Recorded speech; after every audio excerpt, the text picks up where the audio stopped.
it is evident that there exist great beings beyond human knowledge. I would say that it could be something like a god. More like a demon. Who knows? Is there a difference?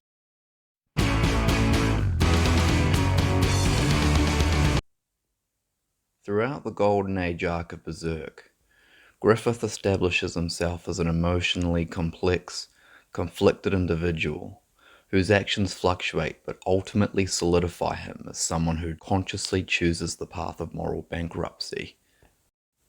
Contrary to common interpretations of Femto being an actualization of Griffith's true self, it's more akin to the idealized, constructed personality he'd built up over a whole lifetime, winning over and taking precedence in a process that he set in motion.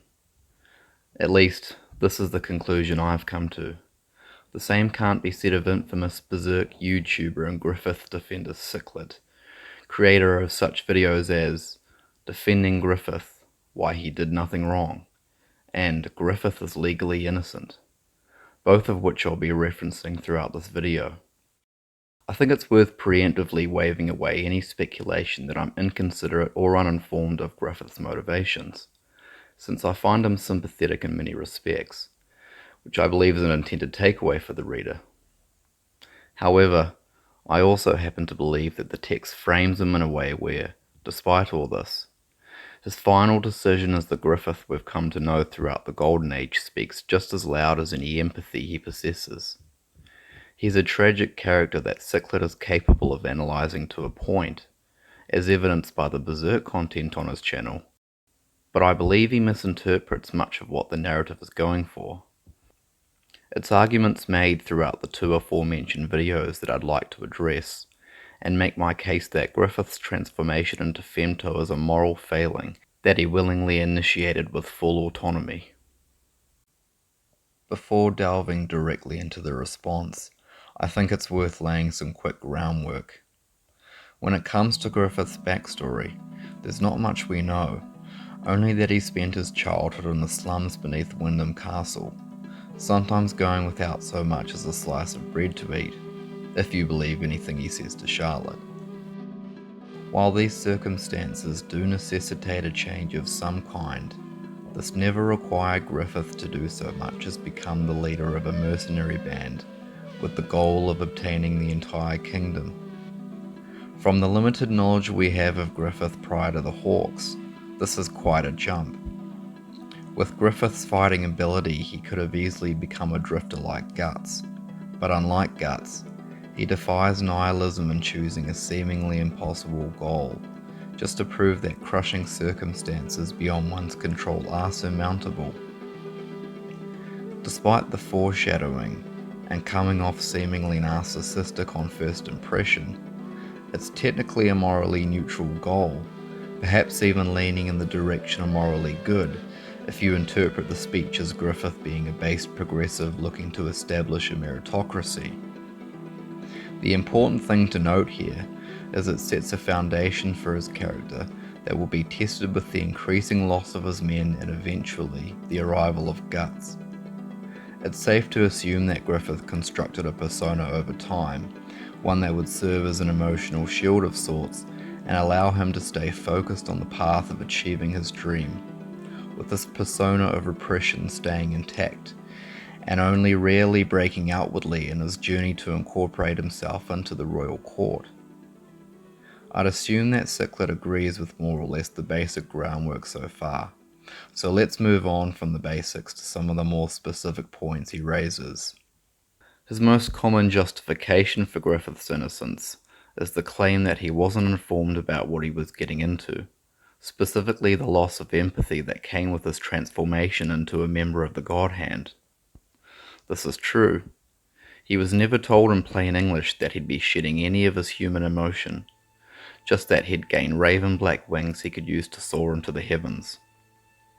Of course, if you engage with the narrative in good faith, you'll recognize that just because Griffith wasn't informed specifically about the incoming loss of empathy, he was already effectively and symbolically destroying it and agreeing to go through with the sacrifice.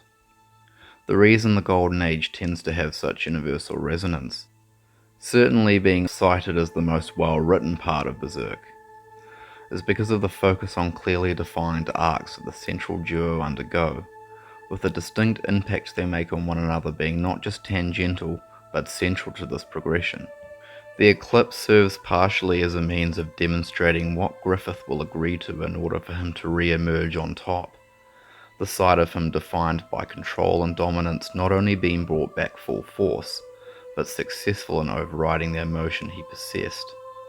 Sichlitt identifies Griffith's humanity as being central to his character, but for some reason he fumbles when it comes to acknowledging it's this very humanity that it makes sense for Griffith to consciously remove. After all, it was the very reason he ended up at a point bad enough for the Baelit's use to be necessitated. While it's true that Griffith may never have been capable of becoming a femto-like figure without a magical transformation, certainly not in the state he was in, it's this assistance he ultimately welcomed. Griffith yearned for his dream just as he hated his own humanity, a prime candidate for the God Hand's ranks. But okay, let's get on Sichlitt's level here. We'll disregard crucial narrative elements for the time being and take it a little more at face value.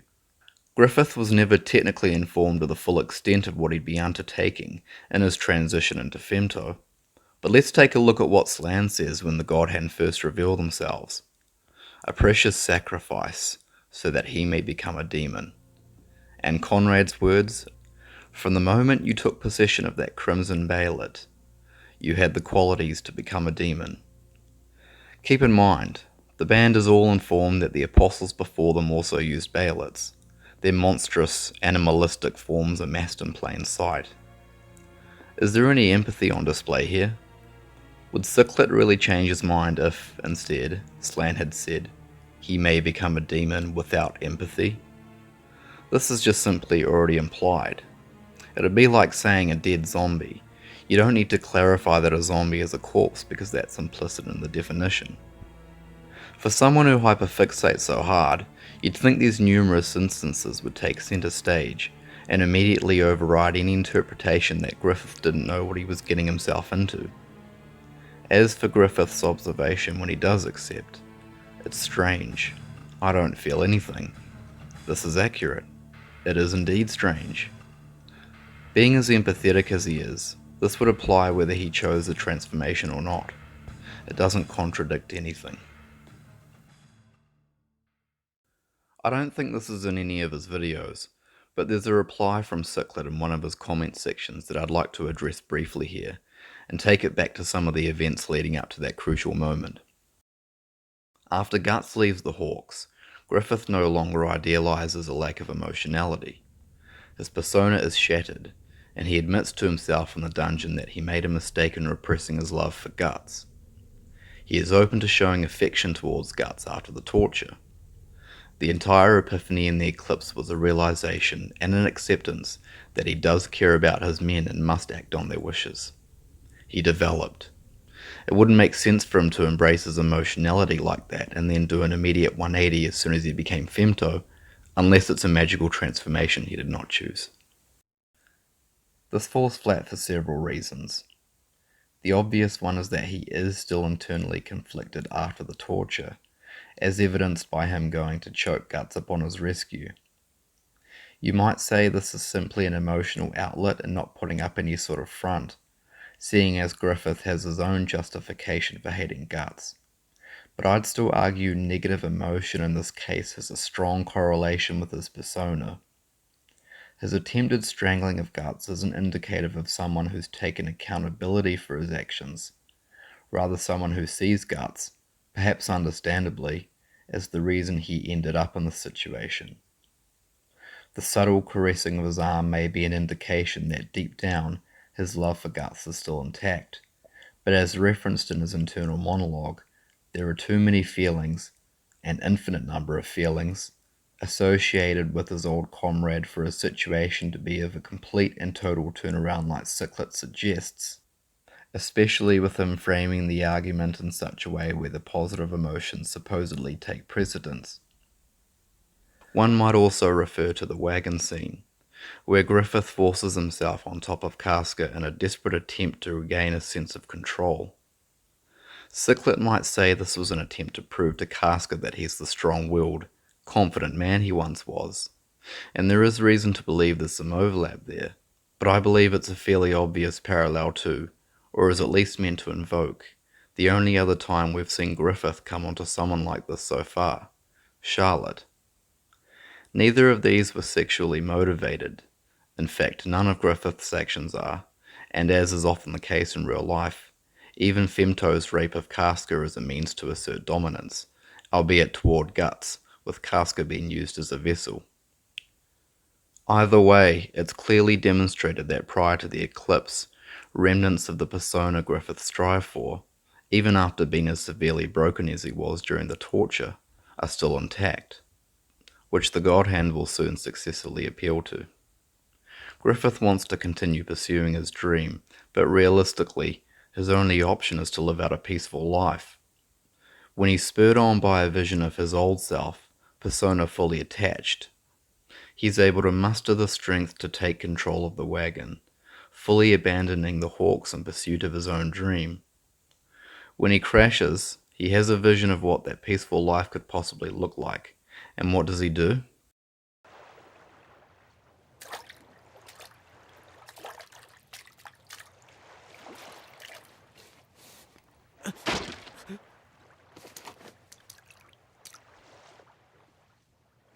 Even after overhearing Casca commit to giving up her life with Guts to care for him, he'd rather opt for death. Part of the motive here may well be that it's Guts he wants, and with him leaving the Hawks and going his own separate way, Griffith chooses to end it all out of sheer hopelessness. However, his pursuit of that castle in the sky simply contradicts the idea that this was a completely reformed Griffith who wouldn't be willing to reconstruct his persona and take up the mantle if given the chance. Unfortunately for everyone else, the Bailiff will offer him this very chance. There's one more hyperfixation that Sichlitt likes to bring up, and it centers around a particular slang quote. I'll use the proper Dark Horse translation because I know he won't settle for anything less. The Hawks should forgive you, even if they are now crushed by despair. This would appear to set a foundation for Griffith going forward, giving him leeway to act off the perceived but obviously manufactured consent of the Hawks.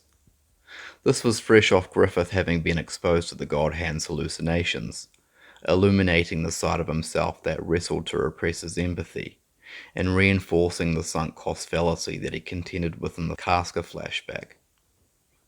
Sichlitt would posit this motivation to see that the deaths of his loyal soldiers weren't in vain contradicts my point, but it's this very motivation that's intertwined with his desire to willingly sacrifice his own humanity, ridding himself of the guilt that bogs him down. The point is, you can't claim in good faith that after being exposed to all this, it's Slan's words that push him over the edge. Think of it this way. If Slan never said anything, would Griffith have turned down the God Hand's offer? Would this make narrative or thematic sense? I'll refer to the very last thing Griffith thinks about before his sacrifice, after all has been said and done. Guts. In one sense it's a final goodbye, but above all it's a reminder to himself that, prior to the torture, he was the only one who made him forget his dream. It's a powerful moment, almost invoking a sense of preemptive remorse on Griffith's part. After all, it wouldn't be a true sacrifice if you weren't sacrificing someone dear to you. Keep in mind that if Griffith really did think Guts would be present in the afterlife, which, as a god, he'd no doubt have access to, his behaviour in general, treating it as a farewell that he's grievously responsible for, would make no sense. No, he knows this is the end, and it's Guts he thinks of because it's Guts that he has to eliminate in order to remember his dream again. This is what pushes him over the edge, not any promise that the Hawks will forgive him or that he'll be turned into a bird. In Griffith's eyes, the opportunity to expel burdensome human emotion holds just as much weight as the opportunity to gain wings, and this is why he says the two fateful words. I submit.